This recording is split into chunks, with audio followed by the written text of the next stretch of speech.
வணக்கம் Subiksha TV channel நேர்களே, நான் உங்கள் அன்பான சயின்டிபிக் வேதிக் அஸ்ட்ராலஜர் அஸ்ட்ரோ ரஞ்சித் பேசுகிறேன். நல்லது நினைப்போம், நல்லதே நடக்கும். இந்த வீடியோவில் நம்ம என்ன பார்க்க போறோம்னா, ரிஷப ராசிக்காரர்களுக்கு ஜூலை 2026 எத்தகைய ஒரு மாதமாக பலாபலன்கள் நிறைந்த ஒரு மாதமாக இருக்க போகுதுங்கிறத சயின்டிபிக் வேதிக் அஸ்ட்ராலஜி முறையில் எந்த விஷயத்தையும் மிகைப்படுத்தாமல், பரிகாரங்கள் அது மாதிரி விஷயத்துக்கெல்லாம் போகாமல், எது மாற இடத்தில் ராசிக்கு எது மாற டிகிரியில் எந்த கிரகம் இருந்தால் எது மாற ஒரு பொது பலன், பொது தாக்குதல், இந்த ஒளி தத்துவ பிரகாரம் எந்த மாற ஒரு தாக்கம் ரிஷபராசிக்காரருக்கு கொடுக்கும். ஃபார் எக்ஸாம்பிள் பாருங்க, ஆண்டு கிரகம் என்று சொல்லப்படுகிற சனி 11ஆம் இடத்துல நீடித்திருக்கிறார், குரு 3ஆம் இடத்துக்கு வந்து விட்டார், ராகு 10ஆம் இடத்துல இருக்கிறார், கேது 4ஆம் இடத்துல இருக்கார். இந்த ஆண்டு கிரகத்தின் சஞ்சாரம் எந்த தாக்குதலை, எது மாதிரி ஒரு அமைப்பை, எது மாதிரி ஒரு தாக்கத்தை ரிஷபராசிக்காரர் கொடுக்குதுன்னா, இதுவரை குருவால் பார்க்கப்பட்ட ராகு இப்ப குருவால் பார்க்கப்படாத ராகுவாக 10ஆம் இடத்துல நீடித்திருக்கிறார் ரிஷபராசிக்கு. ஸோ வேலையில நம்ம கொஞ்சம் பிரச்சனைகள் வரும். இதுவரை கொஞ்சம் ஸ்மூத்தா போயிட்டு இருந்ததெல்லாம் கொஞ்சம் களைச்சுட்ட மாதிரி இருக்கும். தொழிலில் கொஞ்சம் அதிகமான ஒரு ரீஆர்கனைசேஷன், கொஞ்சம் மாற்றி அமைக்கிறதுலாம் கொஞ்சம் செய்ய வேண்டியதாக இருக்கும். இடம், வீடு, வண்டி, வாகனத்தில் கொஞ்சம் கேர்ஃபுல்லாக பார்க்க வேண்டியதாக இருக்கும். சர்வீஸ் பண்ண வேண்டியதாக இருக்கலாம், அப்கிரேட் பண்ண வேண்டியதாக இருக்கலாம். தாயாரின் உடல் நலம் கொஞ்சம் பார்க்க வேண்டியதாக இருக்கும். இது மாதிரி ஒரு பொது பலன்கள் கொடுக்கக்கூடிய அமைப்பு இந்த ராகு கேது 10 நாளில் எந்த ஒரு சுப பார்வையும் இல்லாமல் இருக்கிறதுனால இருக்கு. அதே மாதிரி சனி 11ஆம் இடத்துல இருக்கக்கூடிய சனி இப்போ குருவால் பார்க்கப்படுவது அருமை. அது சனி திசை போயிட்டு இருக்கிற ரிஷபராசிக்கெல்லாம் நல்ல பலன்களை எதிர்பார்க்கலாம். இன்னுமே வரக்கூடிய லாபங்கள் அதிகமாக வரும். வேலை பளு அதிகமாக இருந்தாலும் லாபத்துக்கு குறையில்லாமல் இருக்கும். வேலையில் நல்ல ஒரு ப்ரொக்ரெசிவான அமைப்புகள் இருக்கும். மாணவர்களும் நல்லா படிக்கக்கூடிய அமைப்பு அதெல்லாம் கொஞ்சம் கொடுக்கும். அதே மாதிரி குரு 3ஆம் இடத்துல 7ஆம் இடம் என்று சொல்லப்படுகிற மனைவி ஸ்தானம், கணவர் ஸ்தானம், குடும்பஸ்தானம், அந்த பங்குதாரர், நம்ம அன்றாட வாழ்க்கையில மீட் பண்ணக்கூடியவர்களை பார்க்கக்கூடிய அந்த பாவமாகிய 7ஆம் பாவத்தை குரு பார்ப்பதனால நல்லாவே நிறைய அசோசியேஷன், நிறைய இந்த பிஸ்னஸ்ல இருக்கிறவங்களுக்கு நிறைய கான்ட்ராக்ட்ஸ், நிறைய ப்ராஜெக்ட்ஸ் கிடைக்கிறது, வியாபாரம் பெறுகிறது, வேலையில் இருக்கிறவங்க, மார்க்கெட்டிங்ல இருக்கிறவங்களுக்கு நிறைய கஸ்டமர்ஸ் பார்க்கறது, சோஷியல் லைஃப் அதிகமாக இம்ப்ரூவ் ஆகிற மாதிரி, நிறைய கான்டாக்ட்ஸ் இன்க்ரீஸ் ஆகிற மாதிரிலாம் அமைப்புகள் கொடுக்கும். ஸோ இதெல்லாமே கொஞ்சம் நல்ல விஷயம்தான். இது மாதிரி கணவர் மனைவிக்கெல்லாம் கொஞ்சம் கருத்து வேறுபாடு இருக்கிறவங்களுக்குலாம் குருவின் பார்வை கொஞ்சம் நிவர்த்தியாக இருக்கும். பட் என்னதான் இருந்தாலும் ராசிக்குள்ள மாதம் முழுவதும் செவ்வாய் இருக்கிறார். ஸோ உங்களோட ரிஷபராசிக்குள்ளேயே செவ்வாய் இருக்கிறது பார்த்தீங்கன்னா கொஞ்சம் கோபதாபங்களையும் எமோஷ்னலான சில விஷயத்தையும் கொடுக்கக்கூடிய அமைப்பு இருக்கு. ஸோ அதனால கொஞ்சம் அமைதி காக்க வேண்டும். வேகம் பெருசா விவேகம் பெருசா அப்படின்னு பார்த்தீங்கன்னா விவேகமா இருக்கிறது தான் பெருசு. காரியம் பெருசா வீரியம் பெருசுன்னு பார்த்தீங்கன்னா காரியம் தான் பெருசு, வீரியம் பெருசுங்கிறதே மறந்துவிடக்கூடாது. ஏன்னா செவ்வாய் ராசிக்குள்ளேயே மாதம் முழுவதும் இருக்கும் பொழுது அப்பப்போ உங்களுக்கு டென்ஷன் ஆகக்கூடிய சிச்சுவேஷன் நிறையா இருந்தாலும் பொறுமை காக்க தவறக்கூடாது. பொறுமை காக்கலின்னா என்ன ஆகும்னா கொஞ்சம் ஆர்குமெண்ட்ஸ் ஆகும். நாம் ஏதோ நினச்சி பேசணும், அது வேற மாதிரி முடிஞ்சிருச்சுறாங்கிற மாதிரி சில அமைப்புகள் உங்களுக்கு சில பாதிப்புகளை கொடுக்கும். ஸோ அதனால கொஞ்சம் கவனமாக விவேகமாக ரிஷபராசிக்காரர்கள் இருக்க வேண்டும். அதே மாதிரி 2ஆம் இடத்துல புதன் மக்ரமாக பல வாரங்கள் 3 வாரமே இருக்கிறார். சுக்கிரன் 4ஆம் இடத்துக்கு வரார். ராசி அதிபதியே 4ஆம் இடத்துக்கு 2வது வாரத்திலிருந்து வருவது அருமையான விஷயம். ஸோ கண்டிப்பாக வேலை, தொழில், அம்மா விஷயங்கள் எல்லாம் முன்னேற்றங்கள் உண்டு.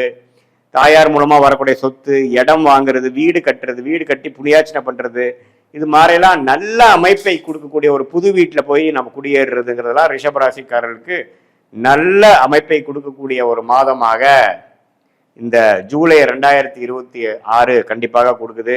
அதே சமயத்தில் சூரியன் பாருங்க 3ஆம் இடத்துக்கு வரார் 2ஆம் இடத்திலிருந்து, அதுவும் நல்ல மாற்றத்தை கொடுக்கக்கூடிய அமைப்புகள் உண்டு.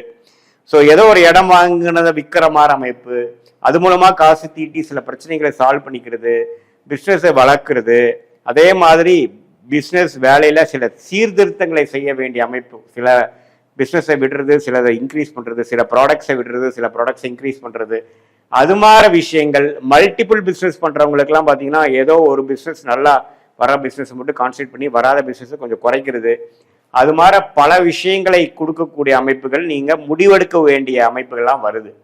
ஸோ எப்பவுமே அந்த குரு 3ஆம் இடத்துல இருந்து 7, 9, 11 பார்க்கும் பொழுது லாபம் பெறுவதற்காகவும் அடுத்த லெவல் நம்ம முன்னேறுவதற்காகவும் சில முயற்சிகளை எடுக்கக்கூடிய அமைப்புகள் கண்டிப்பாக இருக்கு. அதுல இந்த ஜூலை மாதம் நெக்ஸ்ட் வரக்கூடிய காலகட்டத்துக்கு வேணுங்கிற ஒரு அடித்தளத்தை கொடுக்கக்கூடிய ஒரு மாதமாக, அது வேலையில் இருக்கிறவங்களா இருந்தாலும் சரி, தொழில் பண்றவங்களா இருந்தாலும் சரி, படிக்கிற மாணவர்களாக இருந்தாலும் சரி, அதிக முயற்சிகள் எடுத்து அவங்க என்ன எய்ம் பண்ணாங்களோ அதை அடைவதற்காக பெரிய ஒரு முயற்சியும் உழைப்பும் போடக்கூடிய ஒரு அற்புதமான ஒரு மாதமாக இந்த ஜூலை மாதம் இருக்குங்க. ஏன்னா ராசி அதிபதி 4ஆம் இடத்துக்கு 2வது வாரத்திலே வந்துடுறார்.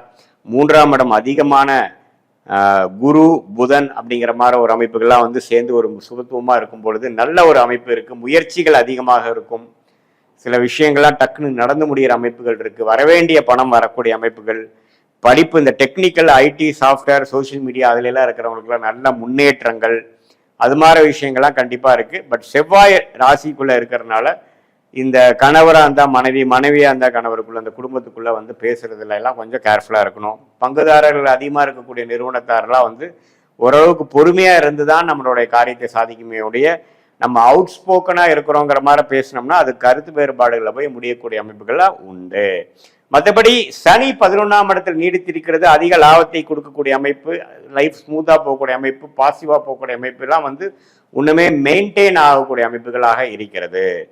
ஸோ இதுதான் பொதுவான ஒரு பலனாக ஆண்டு கிரகத்தின் சஞ்சாரமும் மாத கிரகத்தின் சஞ்சாரமும் ஜூலை மாதம் 2026 ரிஷபராசிக்காரர்கள் இருந்தாலும் இது பொதுவான பலன் என்பதை மறந்துவிடக்கூடாது. உங்களுடைய பிறந்த தேதி, பிறந்த நேரம், பிறந்த ஊரை வைத்து நாம் ஒரு அஸ்ட்ராலஜிக்கல் அப்பாயின்மெண்ட்ல பார்க்கும் பொழுது உங்களுடைய லக்னம் என்ன, நீங்க ரிஷபராசியில ரோகிணி நட்சத்திரமா, மிருகஷிரி நட்சத்திரமா, கிருத்திகை நட்சத்திரமா, இப்ப என்ன தசாபுக்திகள் போயிட்டு இருக்கு, தசநாதனும் புக்திநாதனும் உங்க ஜாதகத்துல எப்படி இருக்கார், யோகமான திசை போயிட்டு இருக்கா, அது எப்போ அடுத்த வரக்கூடிய நல்ல ஒரு டைம் எப்போ வருது, எல்லாம் இப்ப பேசின அந்த கோச்சாரத்தையும் சேர்த்து வைத்து பார்க்கும் பொழுது உண்மையே துல்லியமான பலன்கள் சயின்டிபிக் வேதிக் அஸ்ட்ராலஜி முறையில டிகிரி அடிப்படையில பார்த்து எதையும் மிகைப்படுத்தாமல் நெக்ஸ்ட் வரக்கூடிய ஷார்ட் டேர்ம் ஒரு 2 to 4 months எப்படி இருக்கு, அடுத்த வரக்கூடிய லாங் டேர்ம் எப்படி இருக்கு, எது மாற வாழ்க்கை பயணங்கள் நமக்காக காத்திருக்கிறது, எந்த விஷயங்கள் நமக்கு நடக்கிற மாதிரி இருக்கு, எந்த மாதிரி விஷயங்கள் நம்மளோட கர்மால வரல,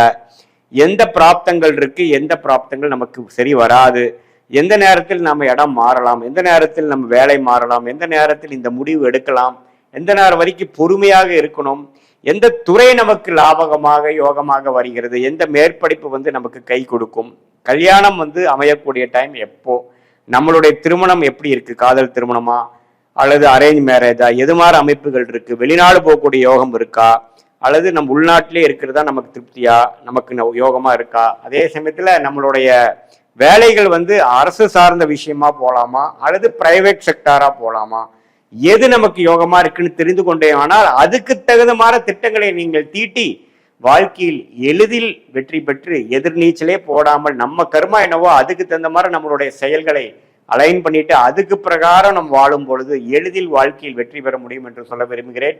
மீண்டும் மற்றொரு காணொளியில் சந்திப்போம். நன்றி, வணக்கம்.